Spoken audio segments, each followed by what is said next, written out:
You're listening to the Drinks and a Movie podcast, hosted by Rudy Ruiz.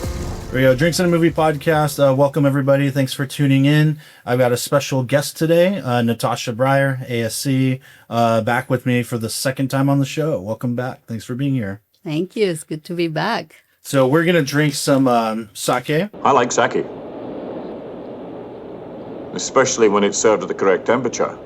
98.4 degrees Fahrenheit, like this is. Okay. Looks like Toss a that really there. good one. I love the bottle. Yeah, my friend gave this to me. Wow, I thought this was a simple twist-off cap, but apparently it's a whole thing. My bad. Oh, Lord. Okay. Heaven Sake.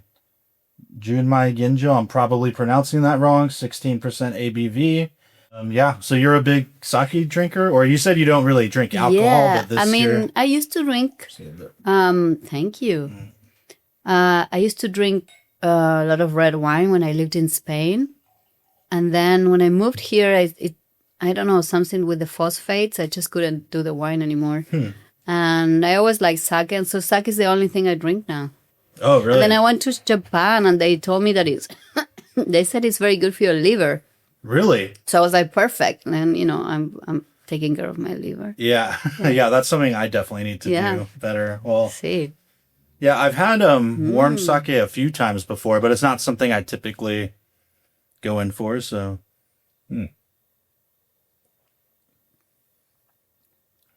Like smoky. I like it. A little bit, huh? It smells very, like, fruit forward. Yeah. It's nice. Is that, like, typical, like, kind of what you're used to when you do hit sake or anything you've had in Japan, or do they vary a lot? I don't know. I mean, I do a lot of different type of sake because I have a neighbor that is Japanese and he loves entertaining. He loves cooking. Nice. So when I buy my sake, it's like there's like 3 or 4 in the supermarket where I go in Topanga. So I kind of know those ones and I know the 2 that I like. But when I go to his place, it's always like something like next level, completely exotic and stuff. Nice. That's Yeah. dope. Yeah, I should get into it more. I did have a secondary drink because you also mentioned a mocktail, and I was like, you know what? I've never made like a mocktail or anything, so let's cool. try it. Is this a mocktail? Yeah, so I try it. definitely need something cold. This is so lemon juice, pineapple juice, honey syrup, and ginger beer. Oh, it's very nice. Yeah, lost a little bit of the spice from the ginger beer. But yeah, I'm probably gonna dig into because I need something really cool. Yeah, right now. no, the I like ginger Red Hot. with the pineapple, it's a good combination. Yeah. So yeah, I just kind of thought, check that Yeah, out. Try I cannot do only sake because I have to drive for an hour. Yeah. So But I have to pace it out. But yeah, so I mean, let's get into it. I mean, I have to mention, back when I first started the podcast in 2019, I messaged a lot of different cinematographers at the time. I was new at this, didn't know what I was doing. And, a lot of people I hit up, no responses. And then after a while, you reached out and said you'd be down to do it. So you were like the first kind of industry guest I had. That was episode 6 of Drinks and a Movie podcast. Now this is going to be number like 300 something. Wow. So not every episode's like a guest star, but that's 300 some movies talked about. So I mean that was very cool. I think if anybody's interested at that time, Honey Boy just came out. So we were talking Honey Boy, we were talking The Rover was a big one, the Neon Demon. So if anyone wants to go back and check that out, we get into a lot of cinematography talk for that episode, which will come into play, I think, with some of the stuff we're going to talk about today. But I wanted to start with Deep Light, which is your, I guess, is it still considered like a new mentorship? Because I was looking back in 2024, so it's been a couple years now. You had hit me up as one of the, I guess maybe some of the initial group of people to jump in and do it. Yeah. And I'll throw it to you to explain what it is. I mean, I have a lot to say about it myself, but tell us what Deep Light is. Well, I would love to hear afterwards from you what Oh, Deep Light is for you. But basically, when I kind of created or channeled it, I think it came from this very clear perception, maybe is the word, that there was something missing for cinematographers, because cinematography is like a very lonely path. You might have other friends, if you go to film school, other fellow DPs, that you share a little bit of the journey. But then when you graduate, everyone is going to different ways, different countries, whatever. It's hard to really keep a community, and people don't even go to film school. When you're on set as a DP, you're alone. You're the only DP, and most of the time, you're as you grow up in your career, you're discovering all these new situations for the first time, and you don't really have a lot of guidance on the parts of the job that are not the technical parts of the job, but are more the navigating the industry, the relationships, the power dynamics, the on-set politics, and all these things that are actually the hardest part of this job. And I always felt that it would be so nice to have a community where you can kind of talk to other DPs about how they navigate similar situations and support each other. And I didn't have that until I joined the ASC like 10 years ago. But of course, you don't want to wait a couple of decades of your career to have a community where you can talk to your peers. Right. So my dream was to create something for everyone, that like more or less like as soon as you're out of film school into the real world, like you're being thrown into this arena and you have all these new situations, new protocols that you don't really know exactly how to navigate, but you kind of have to fake it till you make it and put this mask of being a DP that is more experienced than what you actually are. And you can only gain experience with the flight hours. There's no way of shortcutting that. But I think having mentors and having a community of peers that are going through the same things, or they're like a few years ahead or a few years behind, I think is incredibly valuable. So a few years ago, in the middle of COVID, I had a little bit of time and I thought, okay, I've been thinking about this. Every time I go and teach somewhere, there's always these things that nobody teaches and that I want to share. I feel it's the most valuable thing that I can actually share.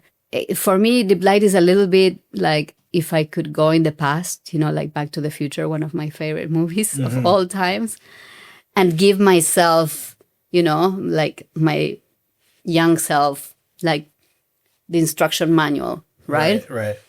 Of how to navigate, the life of being an EP and all these other things that have nothing to do with lighting or framing, but are as important and even more important in this career. So the mentorship program was, in a way, kind of trying to create that, like, okay, this is like everything I wish somebody would have given me, or would have shown me, or would have, hold my hand through those moments, Yeah. Well, I think that's one of the most, I think you've been super successful with, all of it, but I think especially that aspect, my experience with it and what I think is great is everything you just said. And I feel like you were able to build that community pretty quick with the Discord and everybody jumping on and talking and, sharing work and images and, asking questions. And, I've looked into a couple other, kind of similar, I guess, mentorship or even just classes, but,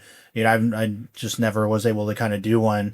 And then when, yours came about, I remember that was a moment, and especially for me, I was kind of down and out, and I had my job and I wasn't really shooting much anymore, and it's I was kind of on the cusp of do I even continue this? And when that came along, I was like, oh shit, well, you're doing it, this sounds pretty cool, and all right, credit cards coming out, I'm gonna invest, let me invest in myself. It was one of those moments of all right, let's keep going and trying this out. And yeah, I thought it was really great. This is going, I think it was 2 years ago now when I first jumped on it. And, I really liked the format of just kind of, it's the Zoom kind of online thing with the video content. And, I'll say too, for me at first, I think assumed that it was all going to be an in-person thing. So I was a little bit oh man, I kind of want to be in person in the mix, but it did make sense the way it was planned out and laid out, and getting to engage with you and ask questions and have you talk to us and then kind of watch these videos, which thinking about it now, what I really love too is being able to look back at some of it, as like a reference point. And then I think what's really incredible too, there's a lot, but also that you are like super engaged in the Discord, like in the community. The fact that you actually get in there and like answer questions like pretty consistently, considering you're doing movies and stuff, is like pretty cool. Like I don't know that I would have expected that from anybody. So I think it's amazing that you make the time for like everybody. So except for my husband, who hates deep light. No, like when I started it, I had no idea that it was gonna take so much of my time. To be honest, I thought I was gonna record something, and then once a year I was gonna maybe do this mixing, the recorded with the live, but then it became a lot more because that people engaged really immediately, because I think my instinct was right, that this was very needed for all of us. So then, now we have like 1,000 people almost in the Discord. Yeah, it's crazy. And not everyone is super engaged. Yeah. I think we have a problem, which is Discord is not a very intuitive platform. So a lot of people like find it quite hard to even like sign up and get in there. It's like a lot of, if you dedicate 20 minutes to watch the tutorial and learn how to navigate it, it's fine. But when you enter, it's not very intuitive.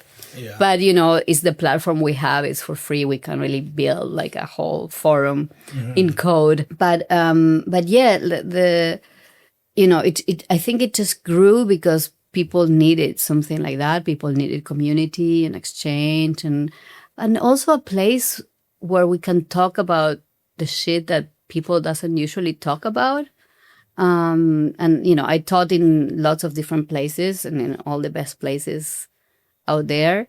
And I keep teaching, but it's hard to get people to talk about these aspects of the job that have to do with these other things. Right.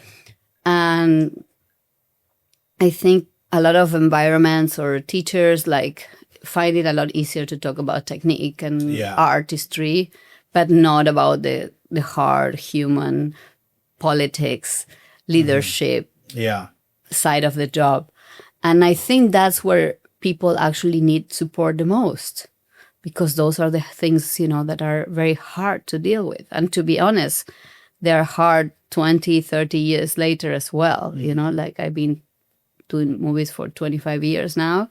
And I talk with some of my colleagues and mentors and heroes that are 20 years older than me, and they're still struggling with the same stuff, So it's the hardest part of the job, and I think that's why Deep Light is working so well now, is because we are talking about those things, we're addressing them, and we're giving people tools to navigate them easier. So I can't really save you, the trial and error, right? And the painful learning. You need the flight hours. But I can share with you my mistakes. So maybe you can do your own mistakes, but maybe I save you from repeating the ones I made, So I save you a little bit of the suffering. And it's been really amazing to me. When I started, I thought it was going to be a lot about sharing about, whatever, color, lighting, like all the things that people are interested in learning or want to learn about my job. But the more I did it, the more it became about all this other stuff. Yeah. And the more it became clear and clear and clear that this is the most important mission in a way. And I feel really good when I talk to my mentees and I see how much this has actually helped them, It's not so much about how do you do color lighting like she did in Neon Demon and I talk a lot about that, you've been there. It's like 2 very intensive days. It's like 8 to 10 hours a day. Yeah.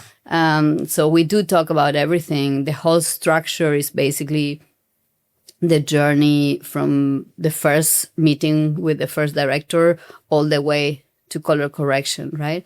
And my aim when I designed it was, because I was teaching and sometimes I have mentees that were coming to shadow me on set, but I was like, I can only get one person at the time on set. Like, it doesn't reach enough people. I want to, help sharing this experience and this knowledge to more people. So I was like, okay, how can I create a shadowing experience that a lot of people can do, and maybe they can do it from all over the world, and they don't have to, buy a ticket to be in Atlanta or in Australia with me in the middle of nowhere shadowing in a movie, And so we find this idea of like, okay, let's do like a project that is like a scene, and let's record the whole process from the first meeting when we're talking about the script all the way through prep, so that we're basically illustrating all the chapters of the protocol of preparing a film. Because when you do your first feature,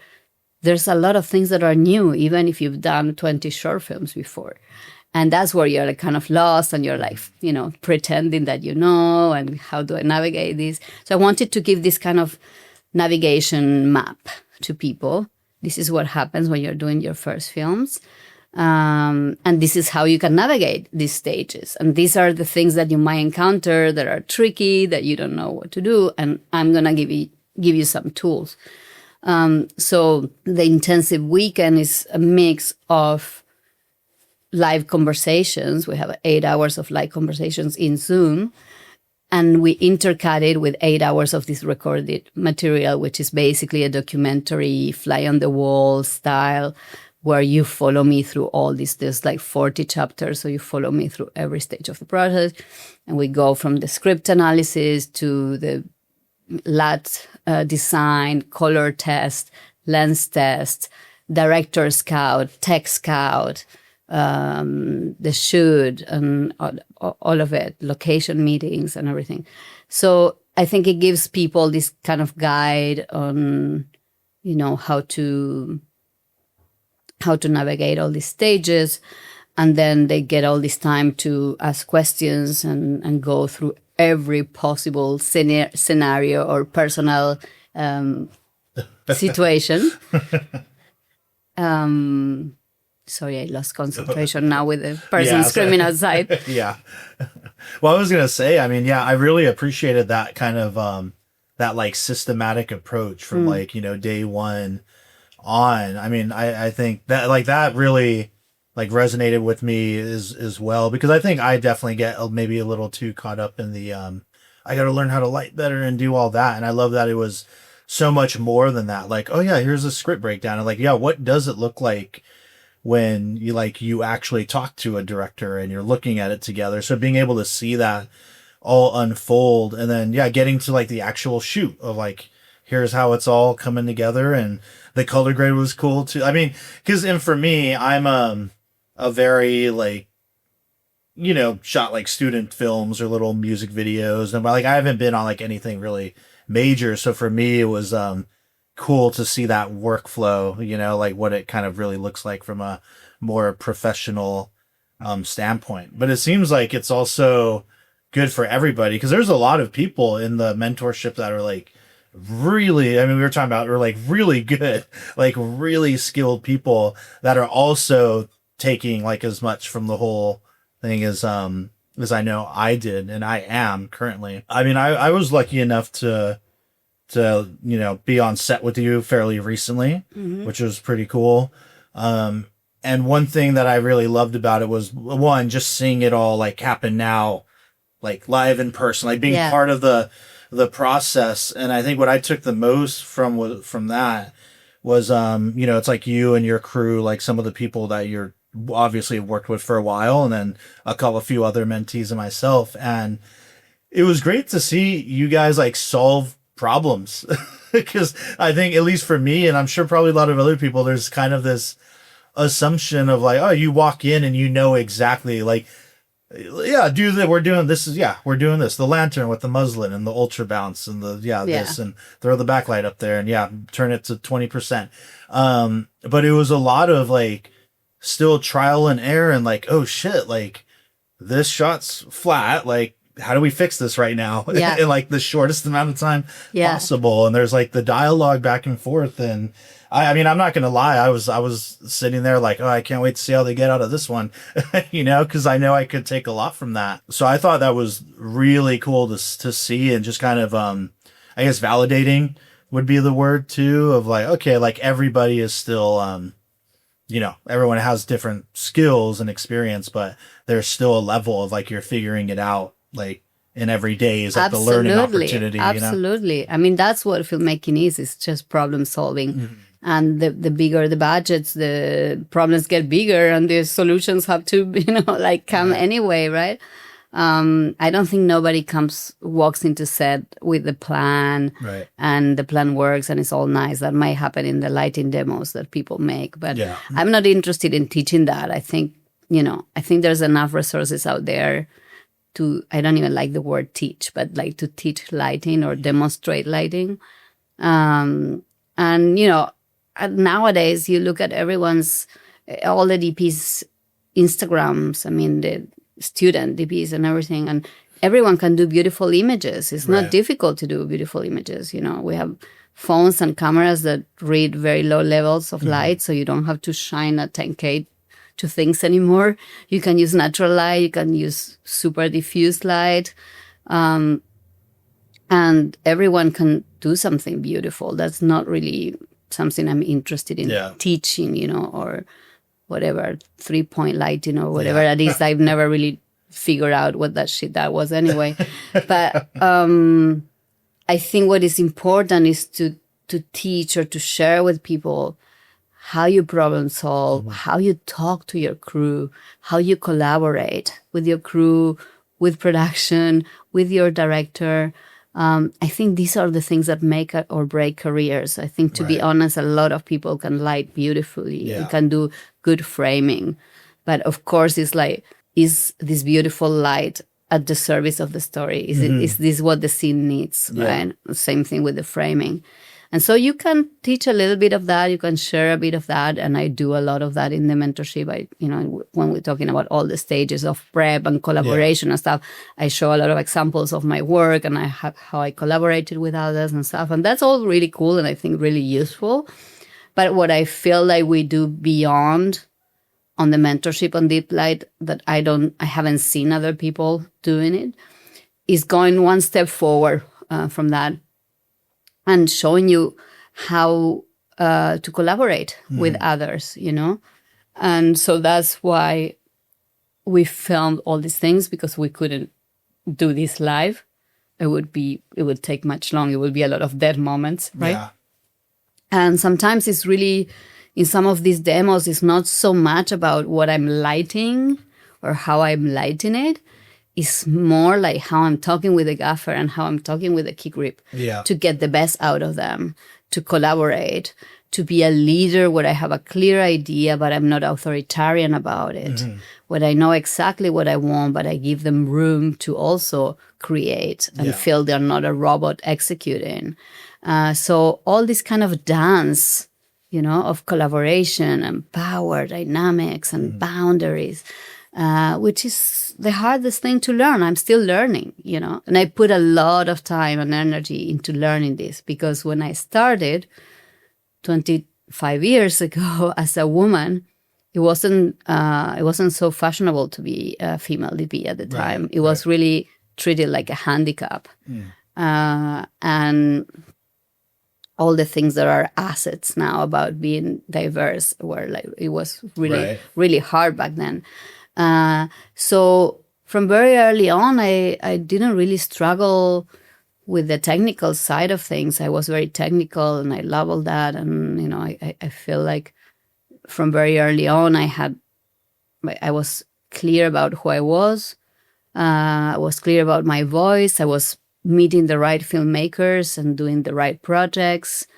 All that kind of artistic side of things, I could say that it was a very smooth sail, I just did the crazy shit I wanted to do in film school. People liked it. I got jobs. I got my first movie, my second movie. Like it kind of, just by being me, which I was very clear about, I just got the jobs. But the problem for me was that because I had to fight so much to defend my right to be there.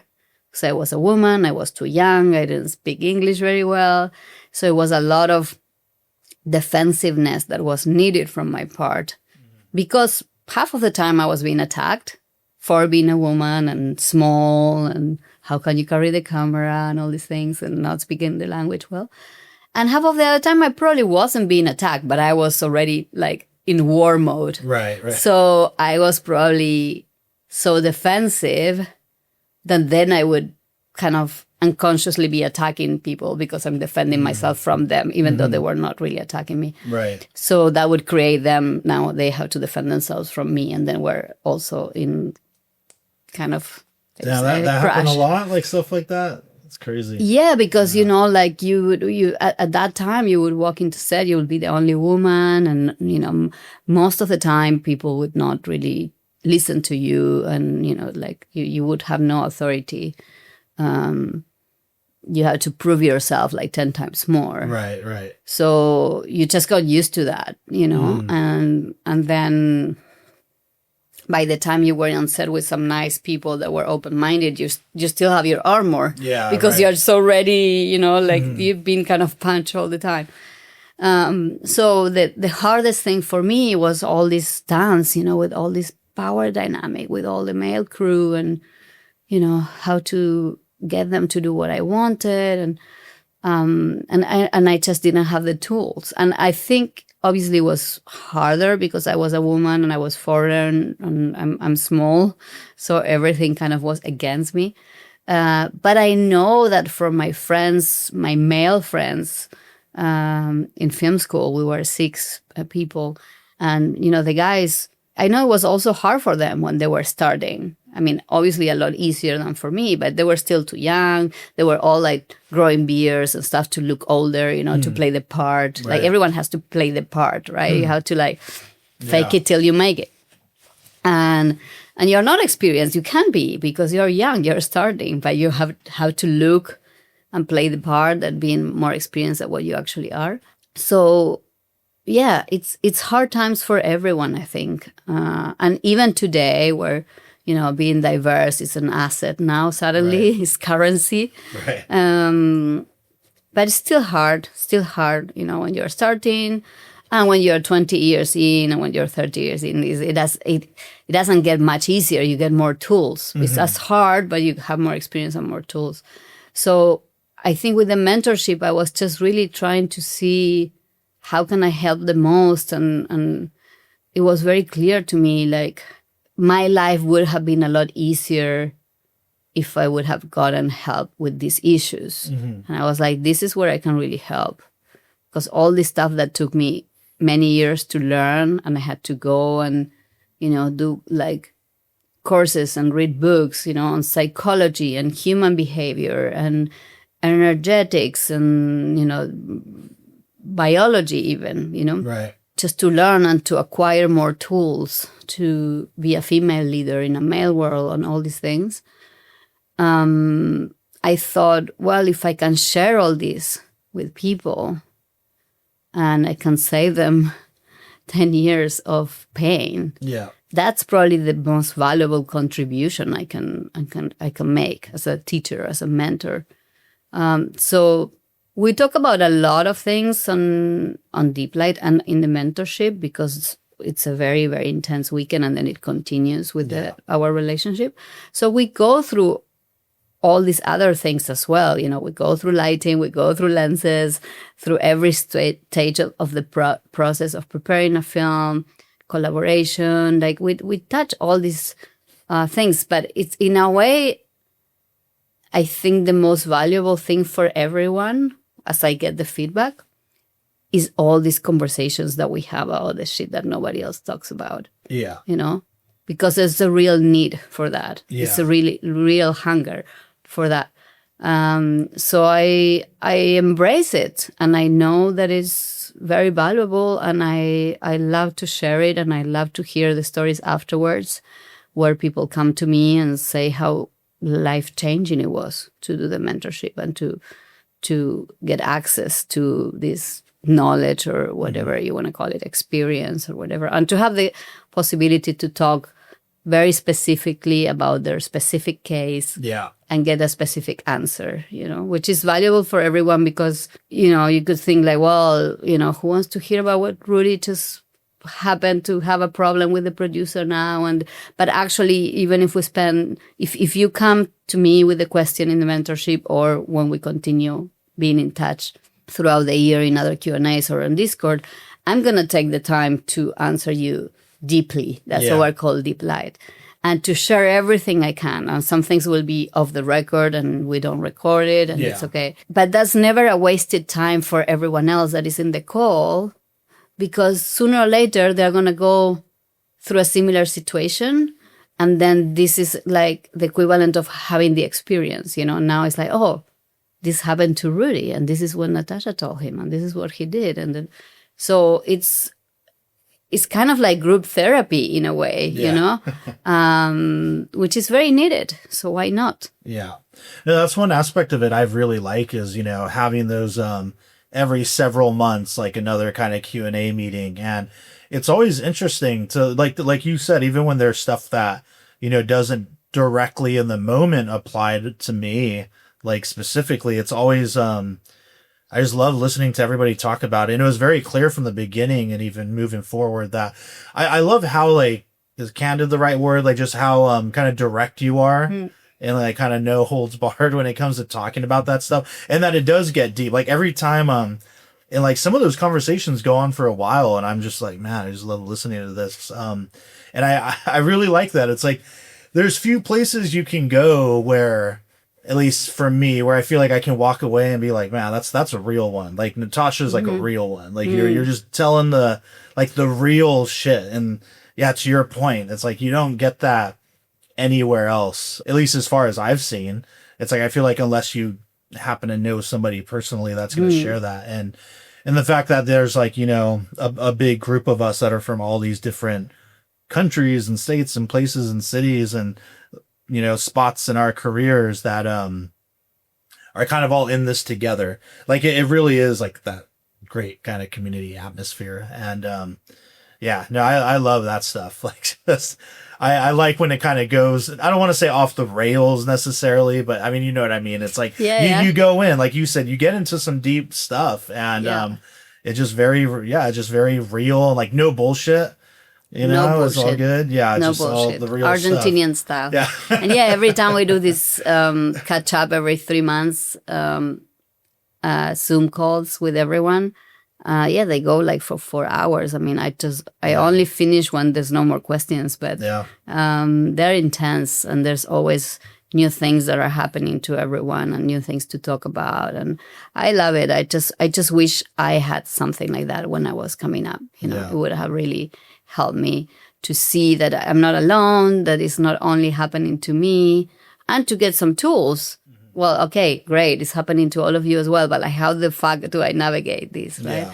So, and it doesn't mean that I have all the answers, of course, or that I have the one way to navigate things, but at least I can share my experience and how I did it. And then you can see for yourself what part of what I'm sharing is resonating with you and what part is not. But even if it's not resonating, it will help you to see with more clarity just by opposition to not connecting to what I'm saying, right? Right. So I think that's all I can do, just share my truth and share my experience and hope that that's useful for people. And I think it is, because we're getting, all the feedback from everyone and everyone is very grateful. So I love doing it. I mean, when you were coming up, I know you talked about like part of your reason for doing this is because you didn't have like that kind of support group or a person. Like, what was there a point where you were able to, at some point in your career, like talk to somebody that was in a similar situation as you who had maybe been through it already? I mean, I'm sure it was probably a little late in the game at that point, but. Yeah, I mean, when I was in film school, we were 6 DPs, so there was this kind of friendship and support to each other. But then when I finished film school, like, we were, I mean, some of us stayed in London for a while, some of them left, but it kind of like didn't continue much. So I was pretty alone in a way. I was traveling everywhere. So I didn't have that a lot. And then, throughout my life, I had a few DPs that I became friends with. more or less my age, or a little bit younger, or a little bit older. The tricky thing is also because we're always traveling, Right. so it's hard to get together and stuff. So now, at least with everyone getting used to doing Zoom and stuff, I think that's what is also made Deep Light possible as a global thing. Like Right. maybe 10 years ago wouldn't have been so easy, right, to get a community like that. So yeah, but I have a few situations that are funny. Like I was talking once with Ed Lackman, who I really admire as a DP and as a human. And I really admire all the choices that he's made in his career. It's kind of like the Harry Savides route that I always try to follow as well. Just do the independent movies that are telling stories that I want to tell, and just really focus on that, on those filmmakers and those type of stories and movies. And I was at the end of a movie, when you wrap and you get really sick because you've been on adrenaline for months, and then Right. you have the flu and you're in bed and feeling like shit. And I was on the phone to Ed, and I was like, yeah, I'm so sick.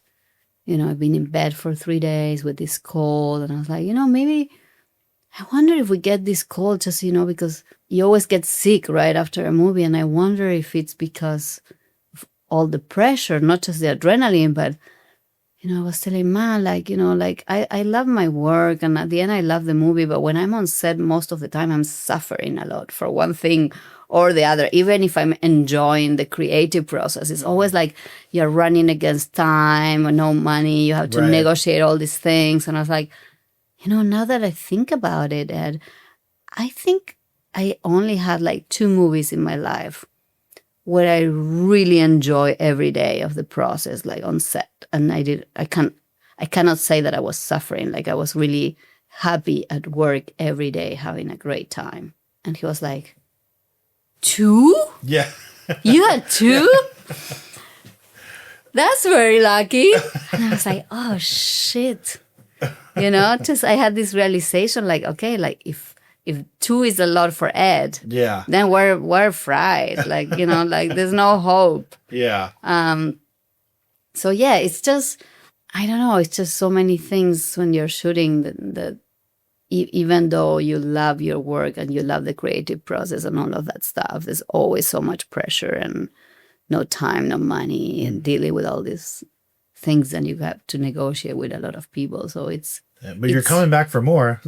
yeah, of course, we're masochists, Yeah. but it's also like the ecstasy and the hell together, Yeah. they kind of live together. So, but yeah, so having a community of peers where you can talk about these things, like for that conversation with him, for example, was super revealing to me. I was like, okay, like I'm not alone. Like everyone suffers. Ed Blackman suffers, Yeah. It makes you feel a little bit better, because if you don't have peers to talk about these things and to support each other, like most of the time you feel like it's something that is happening just to you and you're doing it wrong and you don't have the tools to navigate it. And, Right.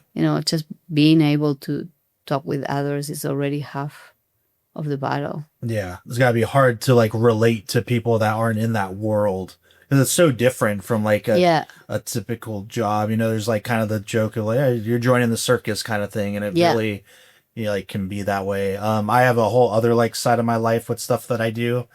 I won't get into it right now, but it's kind of similar. Everything you said like made me think of that. Like there's like more hard times than good, but when it's good, it's really good, and it like keeps you wanting to come back. And I'll do a few more sleepless nights for this, or live out of a bus or whatever the case may be. So I definitely get that for this other stuff. I completely feel that. And it makes sense, because I ask myself the same, maybe not the same question. I don't know that you're questioning it, but for me, it's like, man, how long do I keep doing this, this other thing that I do? But yeah, it's worth it. It's always worth it in the end though. It's cool.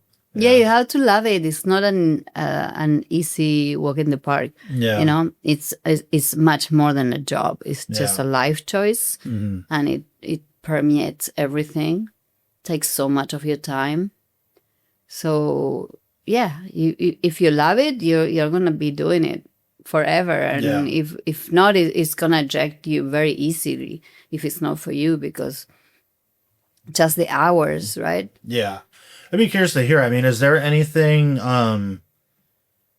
like, have you, like, from, doing the mentorship and helping all these people and, building this community and being able to have these very open, kind of deep discussions with everything? I mean, what have you kind of learned from that? Like, have you picked up like just kind of new tools and ideas and like learned something just from sharing your knowledge with everybody? Like, what have you walked away with anything? Yeah, I pick up a lot of things. When we do more like the Q&As, like in the community, in the mentorship, in the live intensive, but also in these follow-up calls that we have throughout the year, it's mostly people asking me questions and I'm answering.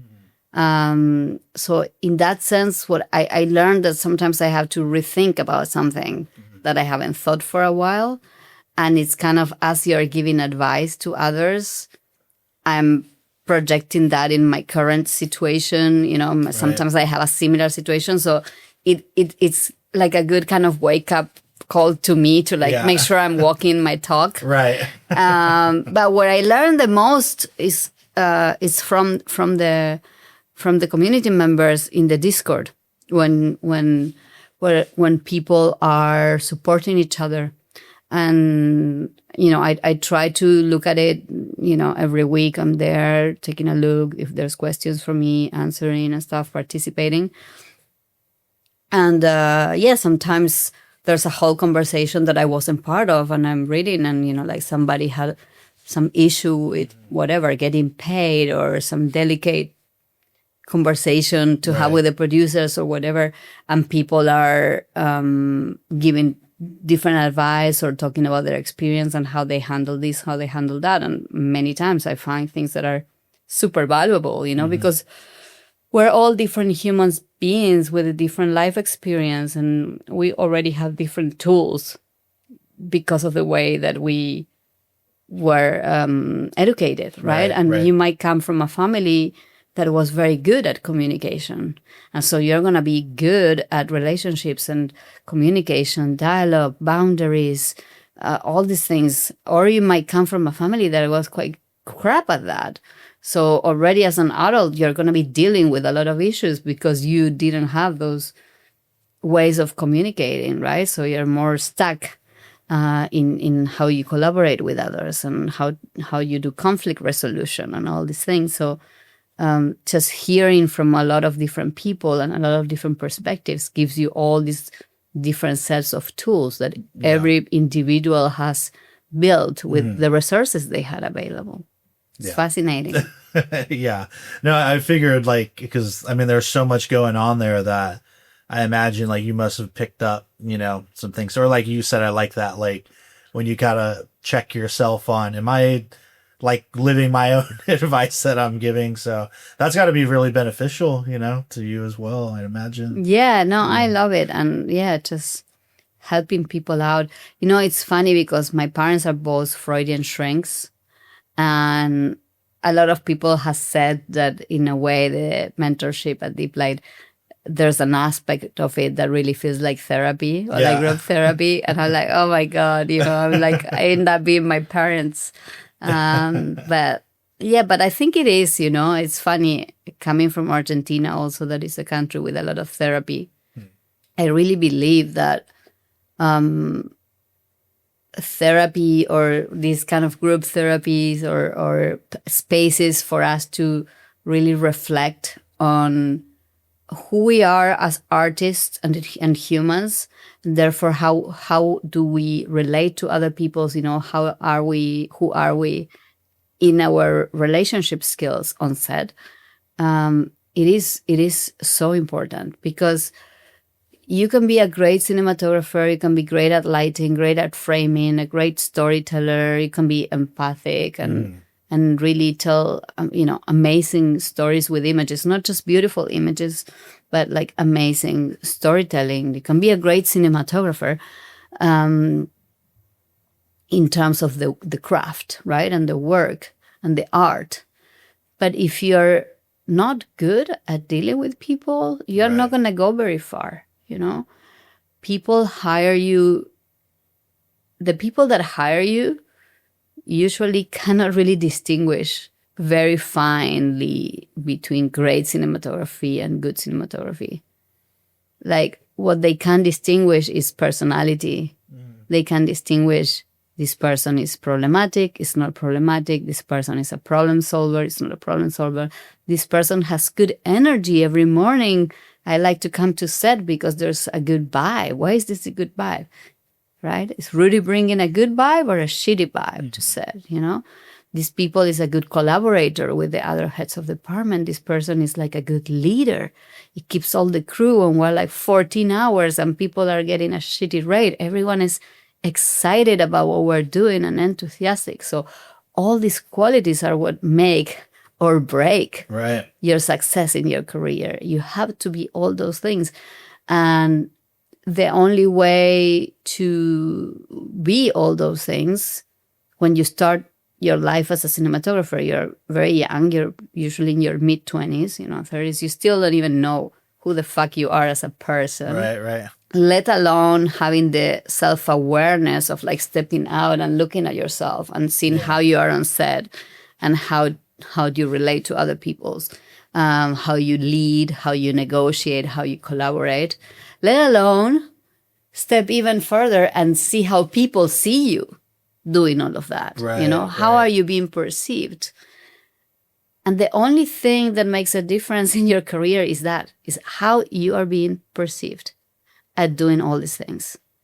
And so when we do this kind of therapy, group therapy sessions, or we're exchanging all these conversations in Deep Light about all these things, all these aspects of the job, I think by everyone sharing their situations and me giving them my feedback, my input or whatever, I think what we are doing is we're creating a mirror where you can get the awareness to see yourself reflected in your question or anyone's question, right? And anyone presenting their own situation. And I think we're starting to help you to raise this awareness of like, what do you have to start looking for in yourself and paying attention in how you're being seen and, how to get to that place. I mean, you're never going to be doing your first movie in your 30s and being great at leadership, negotiation, collaboration. Of course, you're learning, but we can give you tools to not bypass, but shortcut a lot of the common mistakes that can be very expensive. And be a better leader, be a better collaborator, and just be a person that people really wants to have around on set, and want to hire over and over and get the best out of everyone around you. Yeah, there needs to be a lot more of that kind of reflection, I think. I've been on some rough sets that were not like the very... Yeah, just people being angry and just for no, reasons, but it's like at the end of the day, it's like it's a privilege to be here, right? Like there's so many worse things you could be doing. So, and getting, I had my experience, on set with you was very limited, but that was very apparent was the the atmosphere, the kind of positive atmosphere. And we were definitely under the gun time wise for but sure. But it was, it's like, you're never going to escape that. Right. But, it never, it never got like really negative or anything, which I appreciate. Because I've been in a lot of those experiences and other jobs besides just set stuff. And with that being said too, what's really great is I think that everything you just talked about and a lot of the things that are discussed in the mentorship really kind of goes beyond even just like the world of filmmaking and cinematography. Like there's so much there that you can apply all that to a lot of different other gigs and facets of your life. I think, I know what some of the other stuff I do, I think similar to that. Like I can use that same knowledge and information, same tools, and apply that to, some other areas, Yeah. which I think is great. And I'm planning to get this out hopefully around May 22nd, May 21st or so. But there is another one of the kind of intensive like workshops coming up near the end of the month, right? Like May 30th. Can you talk about that a little bit? Yeah. So I since we ran the mentorship program for the first time, we've done one every year. So this is the third year. And usually it's a little bit more in the middle of the summer, but this year, because I'm going to be doing a movie, we're doing it on May 30 and 31st. So that's the intensive live weekend. It's online, so you can do it from anywhere in the world. And we have 8 hours a day, which end up being 10 because the Q&As run long, and I love to run them until the last question is answered. So we have the intensive weekend where we combine the half of the time, we could say it's like 8 hours of the live interaction on Zoom and 8 hours of the recorded program, the recorded chapters where you go doing this virtual shadowing throughout the whole process of shooting until color correction. And then we continue through the year. We have 3 times a year, we have more live Q&As on Zoom, and we talk for like 5 hours or 4 hours, whatever is needed. And then we're always in touch on Discord. So even though we're not really doing a live conversation we're doing it every 3 months or 4 months. But I'm there on the Discord, like always answering if somebody has new questions and needs advice. So it's like a connection that starts with that very intensive weekend. Yeah. And it continues throughout the year and the years. It's not like it's just 1 year. So every year I have more mentees because there's the new ones. So there's still a few spots left. I do like limited spaces because when we do the weekend, there's 2 exercises, there are 2 homeworks that you do at home, and I need to look at them and give feedback to everyone. And also because I want to be able to really know everyone and answer every question deeply. So we figure like the sweet spot was like 35 people per group. So there's still a few places. It's not sold out yet, but it's close to sold out. But we have a few places left, so I think this is going to be the only one this year as well because of what I'm working. I always end up being able to just do one every year. Yeah, and I'm sure it's a lot. And I remember because at least the first time, because you did it like a few times in a row because it was so international, right? Well, we usually we do 2 groups. One for Western, which is America and Europe, and we have people from Africa as well. And then we have another group which is Asia Pacific, which is Asia and Australia, from India, everything to the east. So it's a bit of a marathon, but we're trying to, do it as global as possible. So, I think people needs it everywhere. It's a little bit intense when we do it because I have to do the 2 groups, but I think it's worth it. Yeah. I mean, you're a hard worker. I remember like you kind of talking about being in the different groups. I'm like, damn, I'm tired already. And you're doing it for all day. And it's a lot of coffee for a weekend and a lot of Coca-Cola. So it was funny. Somebody put a testimonial. She said, I think it was Pooja from India. She said that her favorite part was seeing me like drinking Coca-Cola and being like super kind of like high on the Coke, like not being able to stop answering questions and, after like 18 hours with no sleep. But it's great. I love it. It's very nurturing to me as well, every year to meet new people. And here, they're always the same questions, but just with different flavors, different languages, different accents, and the details change, but the existential issues are all the same. And it just feels really good when you've been going through them for 25 years to be able to help out and bring some clarity and some tools for people to have a bit of an easier, it's never going to be a smooth sail, but I can definitely help, to make it a bit easier. And that feels good.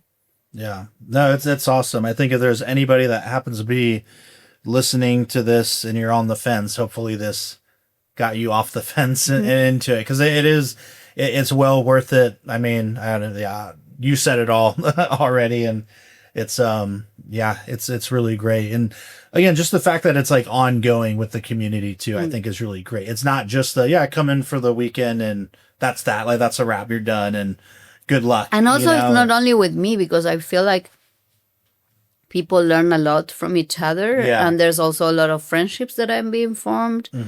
And people are collaborating and doing projects together. And, then whatever, you made a friend from Romania, like Radu, and then you go and shoot a commercial in Romania and you're like, oh, I have a friend here, he can recommend me crew, but I can also like go out and this and that. So throughout these very early stages of Deep Light, we have people that, did my mentorship program and came to shadow me, and then came to help us film the series, the interviews for Through Their Eyes with the DPs. And so they got to meet in person. They knew each other on Zoom. And then some of them came to the Bradford Young Lab. And, so now it's really like a family, some are planning vacation together now, and they're going to go watch the eclipse in Spain. And, so it's really cool, I'm like, fuck, I wish, when I was younger, I had like one DP friend in Australia, one in Romania, one in New York. You can go to any of these places, stay for free, my new friend's couch, and exchange ideas and crew and inspiration. So it's really cool, and it's just the beginning. We launched less than a year ago. We were on beta test before, so we ran the mentorship twice. Like you did 24, right? Yeah. So 24 was like the beta, the first one, and then we did one last year. This is the third one. But every new year, it's it keeps growing. But the Deep Light was officially launched less than a year ago. Okay. So before we were just running testing the program and doing that. But the whole community, the website, everything was launched last June. And, it's doing really, really well. Like we went from like zero followers on Instagram to like 3,000 and something, or 4,000 now. And it keeps growing every day. Every day we have new people coming to Discord, new people that are helping us out to build it as well. So it's not just the two people that we started it. Now we're starting to have a team.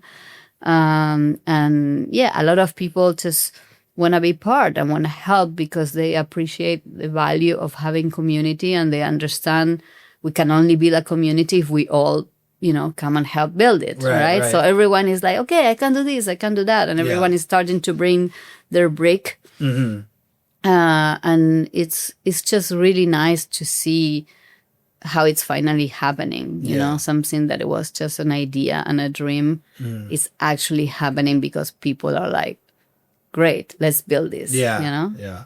I mean, you just reminded me of like a whole other aspect of it that, again, continues to go beyond. So thanks for everything you do. But the Through Their Eyes series, where you sit and have a discussion, like an interview with another cinematographer, right? I mean, Mike Bauman recently shot One Battle After Another, Autumn Durald, Arkapaw, Academy Award winner, Sinners, and I like those are awesome too. Just seeing that and like seeing, the cinematographer talking to another cinematographer, because, the questions and the insights is going to be different. Very it's not different. like a. And they also lie their own interview. And they hate me for that.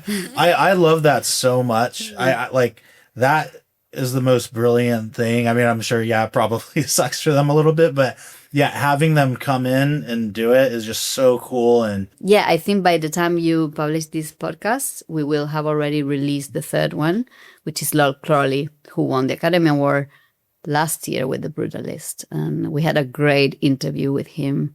It was one of the first ones that we recorded.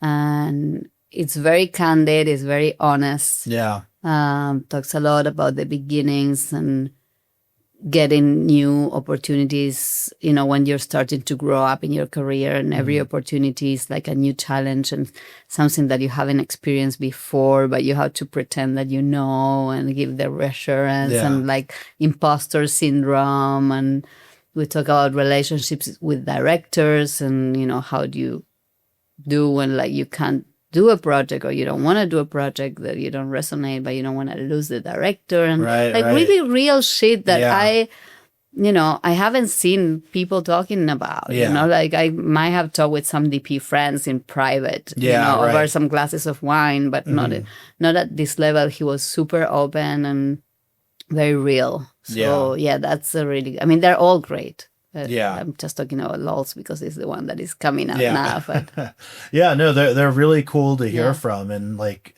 again, I like all of it, but like seeing them walk in and have to, I have to light this now, like, and I'm excited to further see how like differently everybody's gonna do that. Yeah. But also, my Bauman was so pissed. He just lit me with direct light. I was like, "Fuck you." I loved how like kind of calm and cool he was about. Like that's one of those like good positive attitudes, that I liked seeing. And that's a nice thing. Sorry to interrupt. That's a nice thing to see people doing it. Yeah. And I feel that's the spirit of in my mentorship program, to see me going through all the stages. Yeah. It's not really how you lit it. Like, did Autumn use more diffusion because she cared more about me, wanted to look good, or or did Mike use less diffusion because he was like, you like are making like, it's not so much about the final result and the technique and how, how does it look. But I think the interesting thing about observing them doing that is to observe how their process is. Because you see that everyone is just making it up as they go. Like they don't write. It's not like they think for like 1 minute and then they come up with a plan and they tell the gaffer and they execute. No, you try something. You look at trial and error. Trying and error. Communicating with the crew, which is made up of partially of like some of the mentees too. So they're also coming in and communicating with new people. Exactly. And that's really cool to see. And, exactly. These are the things that you want to see. How they communicate with people, how they talk to the gaffer, how much of certainty because they know what they want. I mean, they're Academy Award winners. But they don't say, put that light there. Like they don't have to be authoritarian about it. So you see how everyone is so different in the way that they explain more or less, or give more or less room for the gaffer and the grip to do their things. And how they handle the problems, because there's a lot of problems. They're lighting for 4 cameras, cross coverage in an interview. That's what might hate me. I mean, it's not an easy task. That's why I decided I'm not going to light it. Like, let them light it. But I think that's the most valuable thing, to see other people's process and the way of problem solving and relating to others and talking to others. Yeah. And you don't get to see that because you're the only DP on set, and you rarely go to somebody else's set.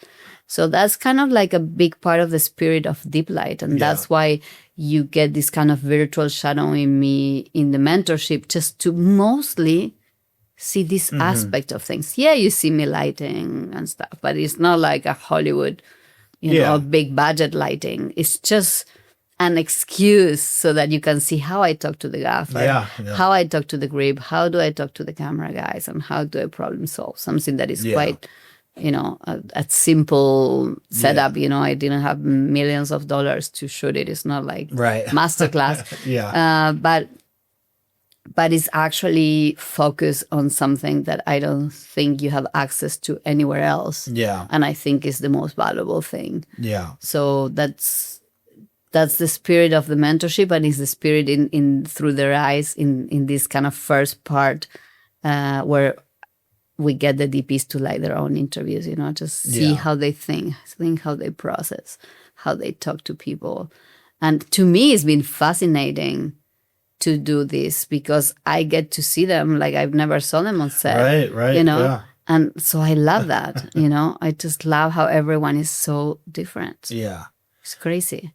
Yeah, what's cool too is I mean, I feel like it's kind of becoming a theme too, and maybe because I watched the Bauman one most recently, but the idea of, and you talk about this too, I feel like it comes up a lot, is allowing yourself to kind of like make mistakes, and it's going to happen, and great things can come out of that, and it doesn't have to be, this kind of like negative or anything. Like there's a lot to learn from that, and I love that. And another aspect, and I missed out on this one, was like the Bradford Young kind of workshop you guys did. Like I wish I could have done that, but when I saw that come up, I was like, oh man, okay, I can't quite swing this one, but I'm sure that must have been incredible for everybody involved. I mean, his work is really great. Obviously, yeah, too. no, that was amazing. I mean, Bradford is an amazing cinematographer and an amazing human being, and just being in his presence for 2 days, listening to him talking about legacy and his process, and it was just really magic. But yeah, that's sold out like in 2 days. Like, right. like everything we do like sells out very fast. And I think it's kind of like, it's interesting because we end up having these groups of wonderful people that they're like, a lot of them are extremely talented DPs. But something that they also have in common is that they're all action takers, because they got to be there because they, like as the PC, it's like you read about something next Thursday, right? Or like when we announce, like in 2 months' time or in a month's time, and you're like, I don't know if I'm going to be available. Like I can't commit to anything. That's what I never did, like whatever, like yoga classes every Thursday, right? But there's a group of people that just take action. Yeah. They're like, this is a good opportunity. I'm just going to sign up. Yeah, jump on it. And because if you get a job, you can cancel. I'll give you the money back. Like, we understand what a freelance is, right? Yeah. So there's not really a risk. Yeah. But when you think about it too much and you're doubting and stuff, then you just like, it doesn't happen because we sell out. And it's funny because the people that made it to all these things are these action takers. And you can see the personality. You can see that they are always the ones that take the opportunities. Right. And I think that's a very important quality also in a filmmaker, just be very aware that it's not like another bus is coming every 5 minutes. When you have a good opportunity to go and do a movie in Malaysia, and maybe you have to pack and go tomorrow, and it wasn't your plan, and you're not sure, and blah blah blah. But I think in this life and this job, like you just have to take those opportunities and just do it, when there's something good coming your way. And sometimes when you're young, you don't realize how rare those opportunities are. And you might just let something pass because it's not perfect. Like not all the stars, are aligning perfectly. Yeah. And then after a few years, you're like, oh, fuck, that was a good opportunity. But I just didn't know how rare it was, Yeah, I have one of those. I when I first started, like year one, I didn't do this grip job because I had to take a test for class, and I should have just ditched the class for this history of documentary and just let it be and took the bump and done the job. Things might be very different now. So I feel that. You just got to jump on it for sure, man. Yeah. I think we all have those stories, right? I also have those stories. And yeah, it's kind of like impossible not to have them because, when you're starting, you don't understand the value of things and the scarcity, But the action takers are the ones that make it in a way, or at least that have more chances because they are taking every opportunity. Yeah, right. Putting themselves out there. Yeah. I mean, if I can switch to like completely different topic now, I'd like to ask you, because I never got to talk to you about this in the past. Like, I just love to talk movies with people. So what are like some of the like informative movies for you as a cinematographer, as an artist, just in general in life? Like what do you watch?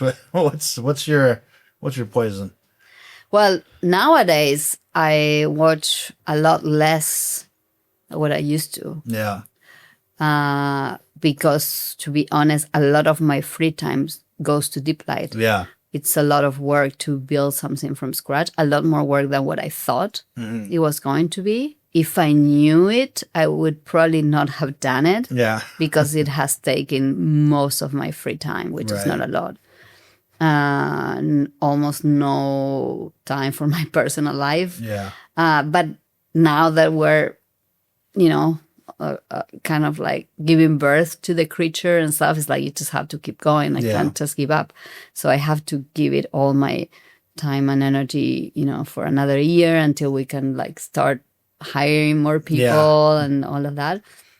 So I don't watch a lot, but when I grew up as a filmmaker, I was mostly in Europe because I moved from Argentina to Europe when I was 18. Yeah. So it was a lot of European cinema. I had very little influence from American films.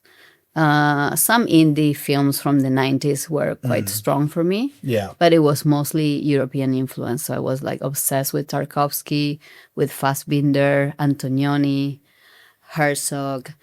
And then I started to discover the American indies. So I was obsessed with Hal Hartley.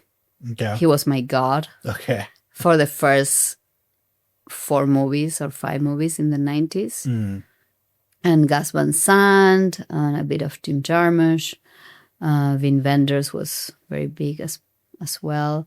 And then I had, as I started to dive deeper, there were like the main ones, but then I fell in love with the Nouvelle Vague. So then Godard became my absolute god. Loved Truffaut as well, but Godard was like huge for me. And then I later I discovered Wong Kar-wai, working with Chris Dole, which became huge. Kusturica, Krzysztof Kieslowski was a big one, and I was lucky to meet the cinematographer Slawomir Iziak, and I got to shadow him when he was shooting Black Hawk Down with Ridley Scott. So I got to shadow him for 2 months. That's the same cinematographer? Oh, shit. Okay. Yeah, that was like, he was shooting with Kieslowski. He shot Double Life of Veronique. So, sorry, I just watched that for the first time, like 2-3 days ago. And I was thinking of you because the use of the color in there, and even like some of the artifacts and the lenses and all that, that makes a lot of sense. Yeah, I mean, as a cinematographer, he was probably one of my biggest influences.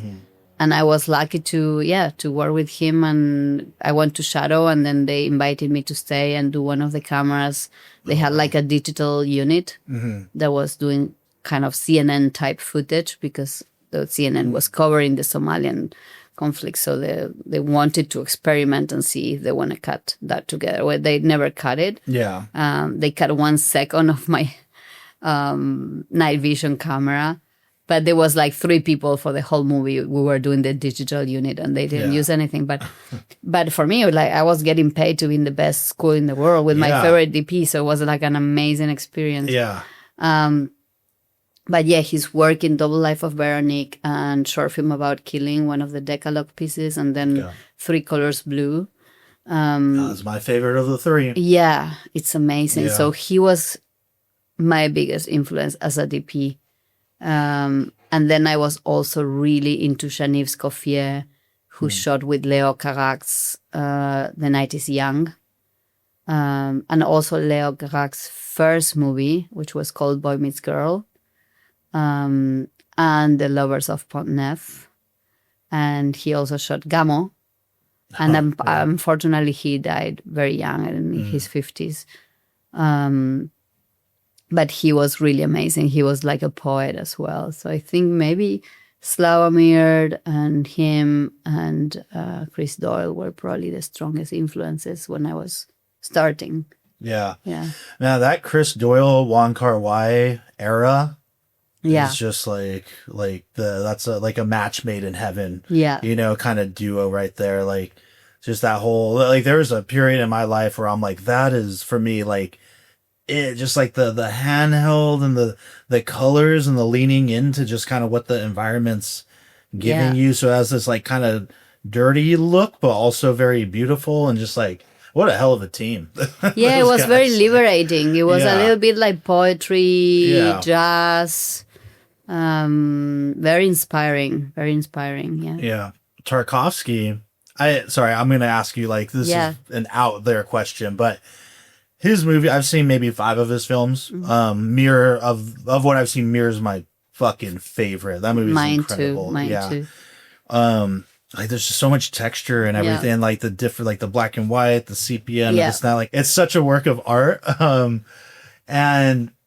But like between that and like Stalker and those movies, like I feel like his movies have like a special quality to them that I just don't quite see anywhere else. I don't even know if it can be quantified, but I don't know if maybe you know of anything they were doing that, I don't know. Any, like, do you get that sense when you watch like Mirror, that it just has a... I watch all his movies in the cinema. Yeah. And most of them in Cinematech in Argentina, and then in Spain when they were doing like, 1 month dedicated to him. I don't know how it would be to watch these movies on at home on a screen or on your computer and in your iPhone. They wouldn't survive 1 second nowadays. But for me, it was a spiritual experience to watch these movies. I mean, and I think he was a very spiritual man. Yeah. And I think probably if I haven't watched Tarkovsky in a long time, but if I would revisit all those movies now, I will see them in a completely different way because I'm a completely different person. Right. Yeah. So I'm sure that I would be reading deeper things into them, and feeling deeper things. Yeah. I think he was a very special human. Yeah. No, there's just like something to the whole look, and like, Mirror is just like, I did watch Mirror on Blu-ray, so I'm one of those people, but it impacted me in a really big way. It was like pretty profound for me. Yeah. The Sacrifice I did get to see in a theater. That ending, Jesus, like that whole house burning down and that's another one of those moments where it's like, I don't even understand it, but it's like in my soul is like changing me. I don't know, maybe that sounds too crazy, but very like spiritual. It like kind of puts you took me somewhere. No, I'm just always interested to hear that, like other influences and like Godard. I mean, Raoul Cotard. Yeah, another just hell of a match right there. Like I just that whole aesthetic. Did you see probably not, it's fairly new and I know you're busy, but Richard Linklater did a movie. Everyone wrote me that week like, you have to watch this movie, and I haven't watched it yet. Yeah. I thought it was pretty good, and he did a really good job like capturing just the vibe and the style. Like you almost feel like Raoul Cotard shot it. Like, wow. To me, I'm sure I'm anyway. gonna love it because everyone that knows me well told me like, you're gonna love it. Yeah. So I had to watch it. Yeah. And they throw in like the like Bresson and Agnes Varda and everybody kind of shows up along the way, in the movie. But it's worth checking out if you ever have the time. But I mean, I guess moving on from there, we're pretty deep in now. Bresson is also a big one for me. I forgot to mention him. Yeah. Huge. I still need to watch more. I've only seen A Man Escaped, and my friend put me on, like, he's a huge Bresson fan, and he put me on a Balthazar, and that's another good. I hope I get to see that in a theater at some point. That ending, another just like amazing ending. I got Pickpocket on Blu-ray, but I haven't seen it yet. I have like a whole stack of like movies that I just get. Because I'm like, I know I need to see this at some point. Yeah. And so I'll get to it. It's like amazing. Yeah. All right. I'll watch that soon. But I mean, when we first did the 2024, like the beta mentorship, it was at that point that I remember you were talking about, you had just booked a movie. It was going to be with Boots Riley, the next Boots Riley film. And here we are now. And it's crazy because I remember you talking about it, and the shadow opportunities came up and you're like, I'm going to Atlanta. We're doing this. And you were sharing a little bit about the prep at the time. So it's pretty amazing to be like, you know, a couple years down the line, this movie is about to come out May 22nd. So this episode will hopefully be out that same weekend. So everybody go see it. But yeah, I'd love to hear about, I know you can't probably talk about it too much since it's not out yet, but anything you can share about the experience. I know you had mentioned in some of the kind of Q&As that you were dealing with a lot of challenges and, you know, you were pretty open, not obviously not sharing details, but enough to kind of, yeah, I think I did a diary, right? I was with all the mentees. I was sending you a diary during prep once a week. Yeah. That was fun to do. I have to do that with the next movie. Yeah, it was very challenging because it was very ambitious in the best sense of the word. But we made that movie with a lot less budget that we would actually need to make the movie and a lot less time.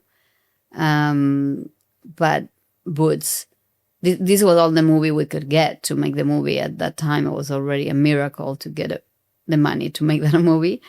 And Boots didn't want to sacrifice anything from this amazing, crazy, maximalist script that he had. So we had to find ways to make it work. You know, it was either you cut 30% of the script to fit the budget and the schedule, or you just find a way to squeeze it all in. And we all thought when we went to Atlanta, we all thought, okay, he's going to cut 30% when we get there, when we're in prep and shit hits the fan and, you know. But that moment never came. And the weeks kept passing by and we started to become aware that, okay, he's not going to cut anything. So we might as well figure this shit out. So it was very intense because the movie you'll see is extremely visual, like what you can see already on the trailers. And very technical, and we basically had to get things right on the first take because we didn't have the time to do a lot of takes. So most of the time we're shooting the rehearsal and then doing one more and then moving on. So it was very demanding for me and my crew, you know, to get our shit together and be ready and just be super focused so that we could get the best versions of these amazing ideas that Boots been having and accumulating for years and writing and, you know, dreaming of doing. Yeah. And so how can we give him all those wonderful shots with these resources and this amount of time? Damn. I'm stoked to see it. Just from like the trailer, like hearing about those challenges and hearing like miniatures and stuff. Yeah, we had a very crazy chase sequence.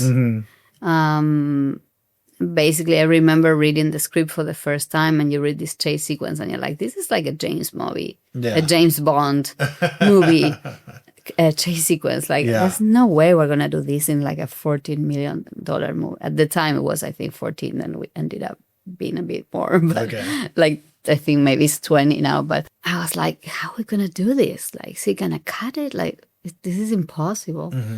And so there's some aspects of the chase sequence that are just impossible for anyone to shoot for real, like even for James Bond level. So those, when I spoke to Boots, he's like, "We're gonna do that in miniature."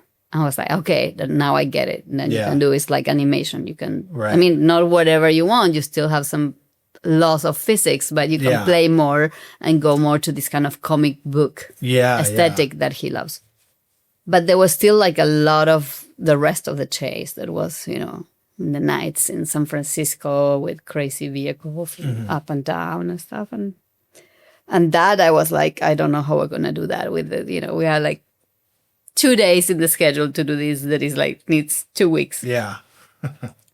And so as we were prepping, you know, the numbers started to become real. And then it started to become obvious that we would not have the time to do all that. And then Woods was like, "Okay, let's do it all in miniatures." I was like, "Okay, that's a solution." Yeah. So that really liberated so much because then a lot, then cars can fly and do all sort of shits that we couldn't have done other way. And he loves all these old school traditional, handmade techniques, film techniques, like practical effects and in camera. Yeah. So we did a lot of that. And again, I didn't have a lot of time to prep and stuff. So I had to test things fast and come up with quick, fast, cheap solutions. Cheap meaning like not expensive, but not like cheap that they look cheap. Like they had to look great, but they had to be achievable and, inside our resources. And then we had to execute, on the day, as good as we can with not much rehearsal.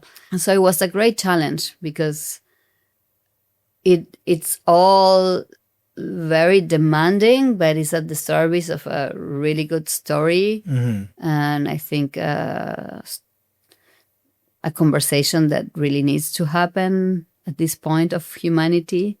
And that Boots is so smart in the way that he brings his political views and the kind of socio-economic commentary in a way that is also super entertaining and fun and relatable and emotional.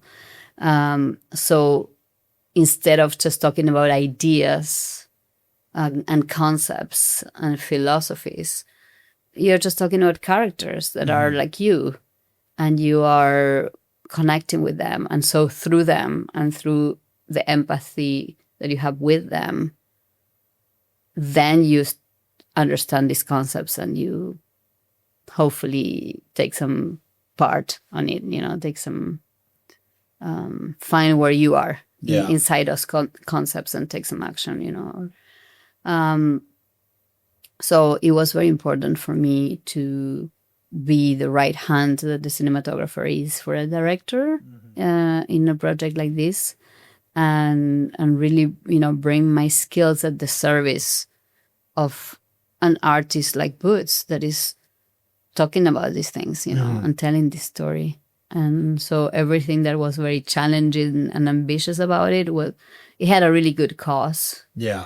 And so ideologically, I was very on board, but then artistically also because he's so talented and crazy visual and tells, in visuals are so important for him. So that's also like a gift for a DP, to be able to play in that territory.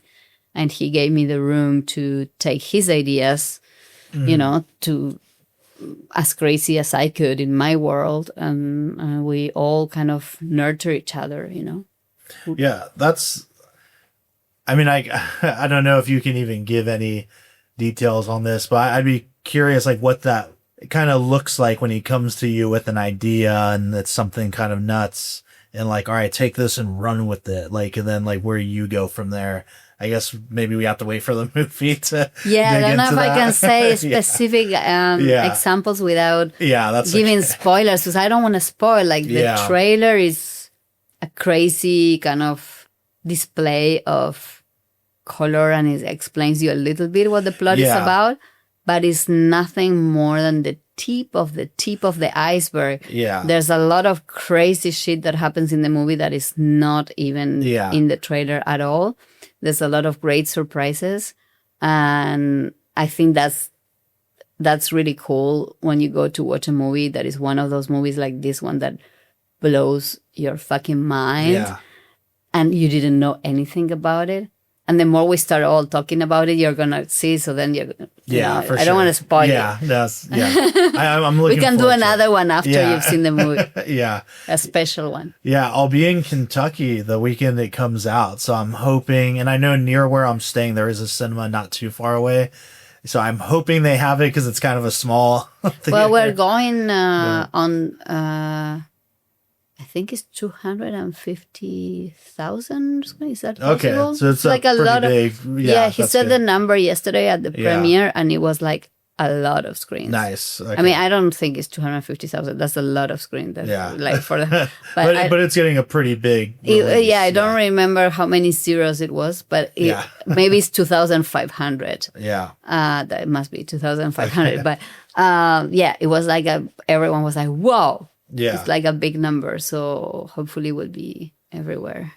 I mean, one thing too, like connecting it back with Deep Light again is, with those kind of diaries and you talking about being in the process and like sharing, what you could with all of us at the time.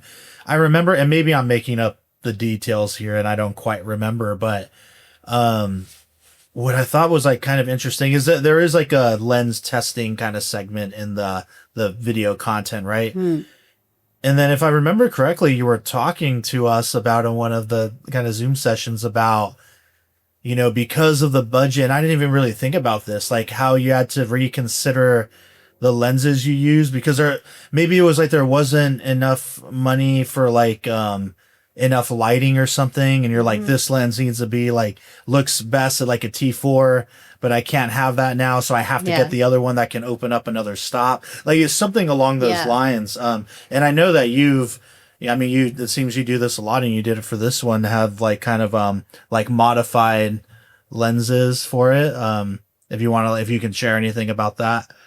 Yeah. The test you're talking about is the one that it's in the mentorship program in the recorded material, and is all the testing we did for Honey Boy. And basically we wanted to shoot anamorphic, so I tested a lot of different anamorphic lenses, end up loving as most of the time the Crystal Express, which are my favorites. But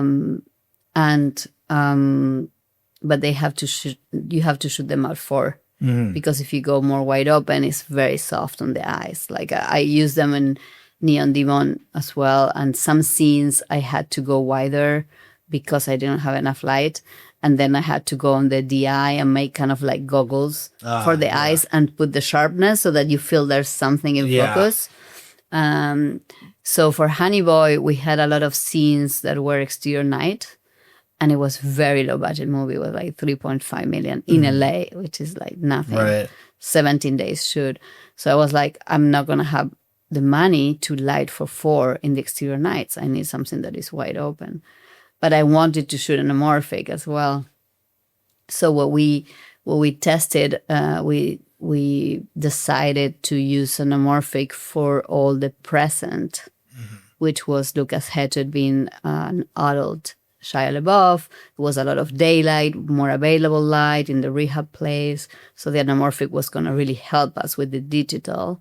And then the childhood that included a lot of exterior night, we were going to do spherical so that we could go wide open and we could shoot with less light. So in the tests, you see how I'm testing both lenses and I'm choosing, okay, this is going to be for one thing and this is going to be for the other thing. And I'm improvising with Shia and the kid. And, because like one thing is when you test lenses in the testing bay, in a controlled environment with some charts and whatever.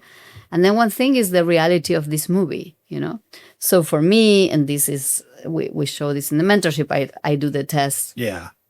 I film the test like any lens test, but then I take the camera handheld with the lenses and I just get Shia and Noah improvising and I'm following them and just seeing how that feels. How does this lens feel in the situation I'm going to have, which by then I'm starting to see this was the first time I had them both in a room in Panavision, but I'm like, okay, Shai is going to move a lot. Yeah. He's going to do whatever he wants. I'm going to be like playing jazz with him. This is not going to be like a very controlled scenario.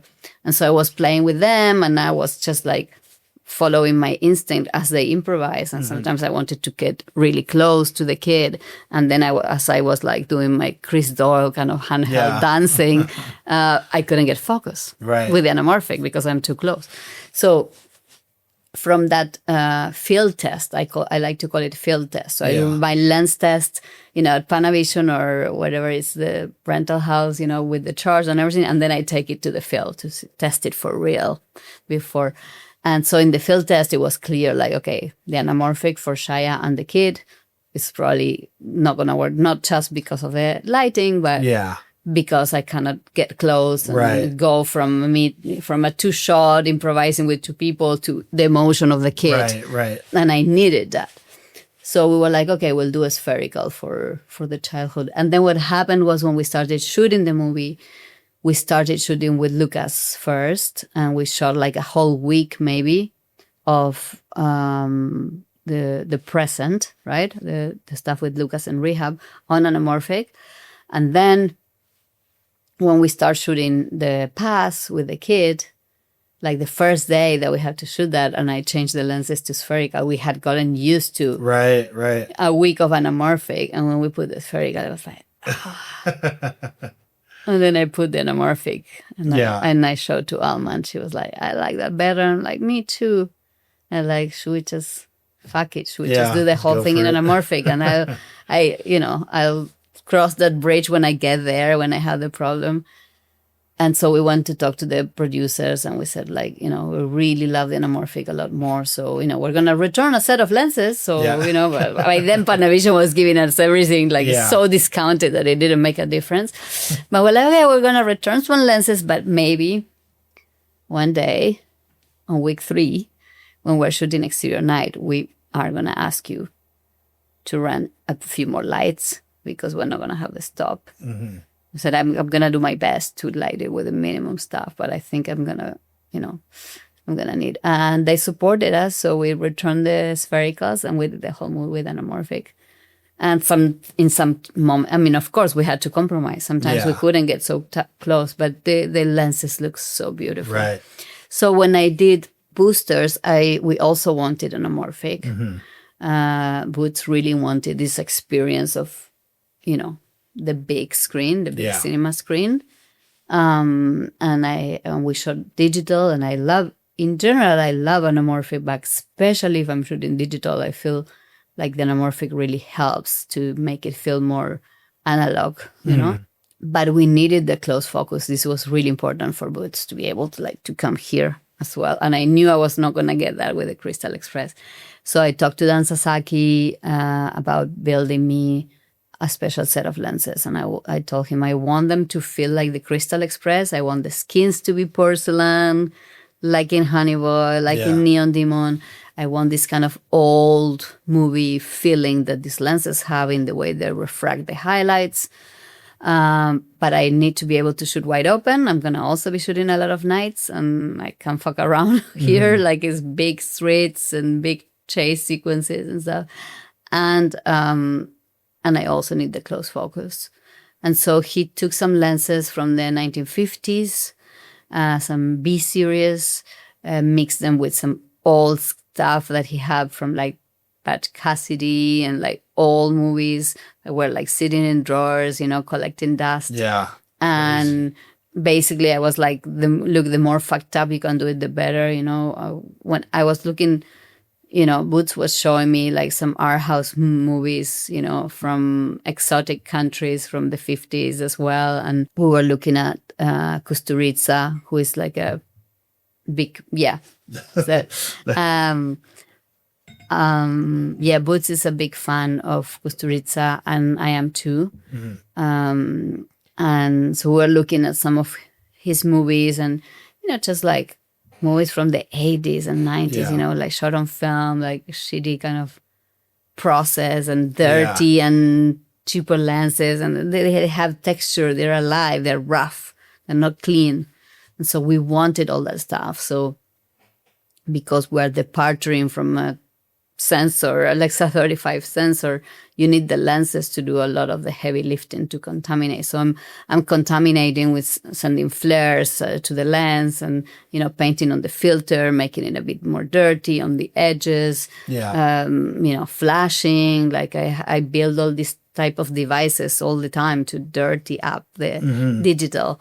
But we wanted to go even further than what I usually would go, with previous movies. So he really had to work hard on the lenses and find these different types of old glass.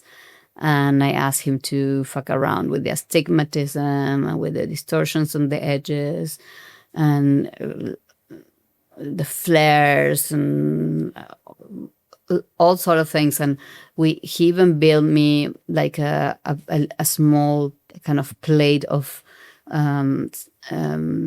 call it the lithium. It's made of lithium.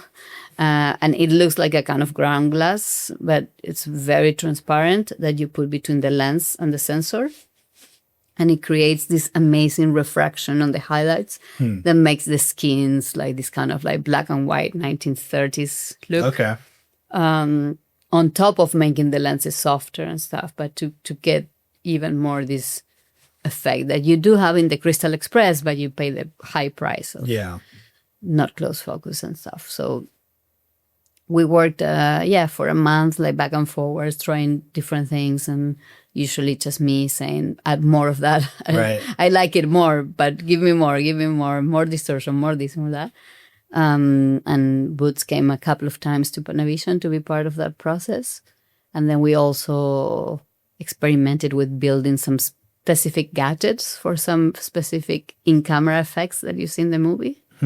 And we had a lot of fun with that, just doing it all on camera and building things. Yeah, I love the idea of these like kind of Frankenstein lenses almost, and especially incorporating all the old parts from, and I love that stuff still exists and is out there, that it's accessible. And man, that's so cool that you can do that. You can get that, like these kind of custom. But a lot of, it's a bit of a myth that you have to be like a well-known or established DP to get this access.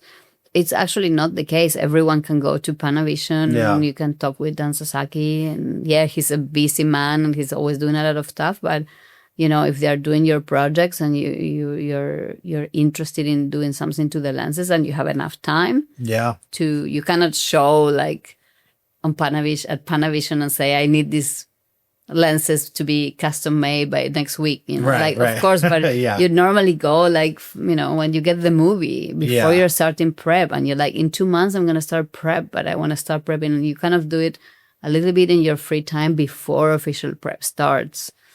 And you just build these relationships, and Panavision are great and they're very open to helping the new generations. Like I started in London and they were helping me when I was in film school, from my short films with no money. And then when I moved here, like all the first movies I did, super low budget stuff, was also like always Panavision, like, what do you need? Yeah, whatever, we'll make it work. Yeah. They believe in investing in the new generations that are coming up. So they will always help you if you have enough time. Yeah. That's awesome. I'm looking forward to see that all come into play. And I mean, and that makes me think too, like, so I was listening to the first episode we did a few years ago, like which I've grown a lot since then, and you were very gracious with me back then.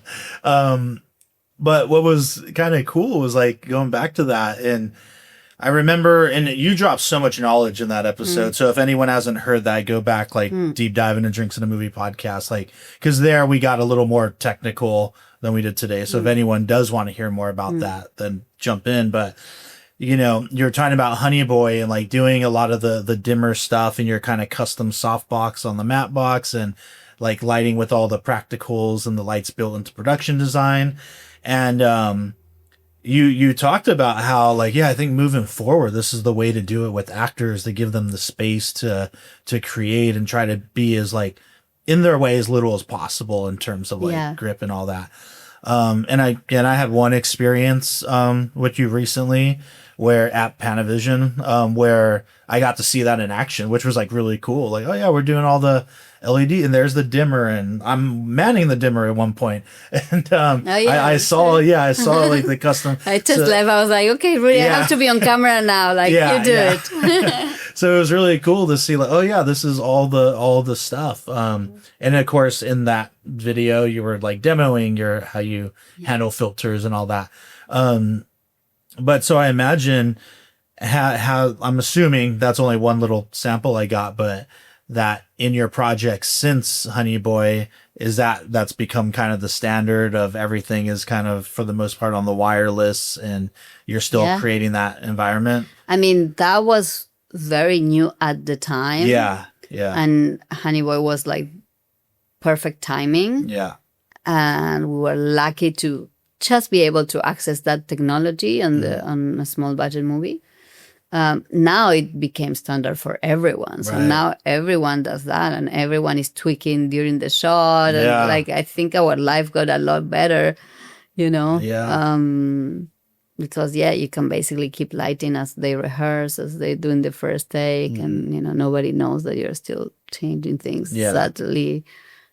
It's great. It's great. I love it. Yeah, I was like, oh man, I guess I have to learn this whole blackout iPad thing. I got to figure that out. Because your gaffer will sometimes the gaffer doesn't even know it. He's got like another person, a person that is dedicated to that. Yeah. They're usually like the nerd of the team. Yeah. No, that was all really, really cool to see in action. Yeah. Quick little completely off topic question, but I feel like I heard you reference these movies recently, and then it came up once today with the chase scene. James Bond. I happen to be a huge Bond fan. I don't know if you're into those movies at all. Do you have a favorite one? If you a favorite Bond? A Bond movie? I don't think I have a favorite Bond movie. I love watching them, but I just watched them once. Okay. But Pierre Brosnan is definitely my favorite Bond. I was in love with him when he was Remington Steele when I was a kid. And for me, he's the best and sexiest James Bond ever existed. You were expecting someone else? He was great. I think he captured the best of all of it. It's hard for me to not say Sean Connery, but Pierce is definitely in that mix. GoldenEye, #1 movie for me. I ask because with lenses, on the subject of lenses, I don't know if you've ever seen On Her Majesty's Secret Service. That one was from like 68 or 69. It was the George Lazenby one, but that one has the most unique look to me. Like 2 movies prior to that, Thunderball was the fourth film, was the first time they shot anamorphic, I believe, and from then on, that was just what they did. But that movie has like On Her Majesty's has the most like interesting kind of lens flares you don't really see in any of the other ones. And because I think about how you talk about kind of painting on the filter and changing up the edges and kind of dirtying it up, that there's like a lot of that kind of interesting distortions and artifacts that's only in that movie. So I was just curious if maybe that was one you've seen before, because I always think about the stuff you say. I'm like, it's this one Bond movie that I know, Deakins, and obviously the Skyfall is really good too, but On Her Majesty's is, I think, one of the best shot Bond movies. But yeah, that's my little side movie talk. I'm gonna check it out. Yeah, no, you might be. I mean, you're probably gonna see what I mean. I think it's like my dream is to find those exact lenses and shoot this someday. Like I need the On Her Majesty's Secret Service. Do you know lens. which lenses they are? I looked it up at some point. I forgot though. I did some research. I just don't remember. Because hopefully they exist somewhere still. Yeah. But yeah, man, I mean, I think that might be a wrap on this. I mean, I can just kind of shoot this shit forever, but. Well, thank you so much. Yeah. It's been so good to chat with you. Yeah, no, thanks for coming down. Again, I know you're super busy, so giving me your time here instead of watching Nouvelle Vague is very, very nice of you.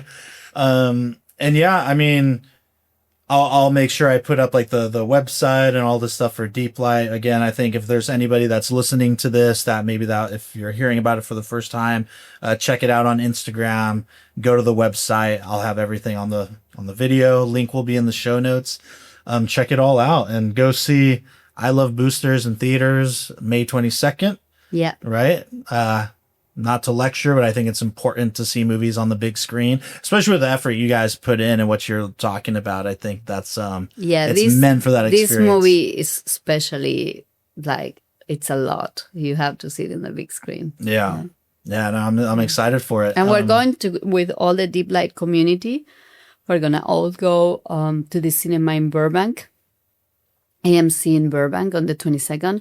I think we completely took over the 8:30 screening. There might be like a couple of seats left. But we're going to get together afterwards on, what is the name? Beanie's? I think like Barney's Beanery or something like that in Burbank. So right after the projection from 11 onwards.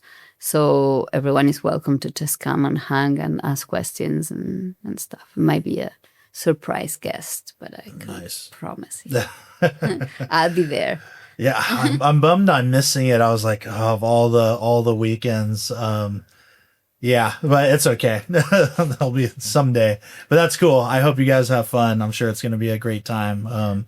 I'll be watching it hopefully in Kentucky that same day. Hopefully. So I'll be with everyone in spirit. But yeah, thank you so much for coming on again and chatting. It's been fun, and hopefully we'll do it again sometime. Yeah. And yeah, all right. Thank you. Thank you. Cheers. Thank you for listening to the Drinks and a Movie podcast. You can now find us on Instagram at Drinks and a Movie Pod, where we'll be posting photos from all the various films that we discuss. You can also email us at drinksandamoviepod@gmail.com. Please rate, review, and subscribe, and thank you for listening.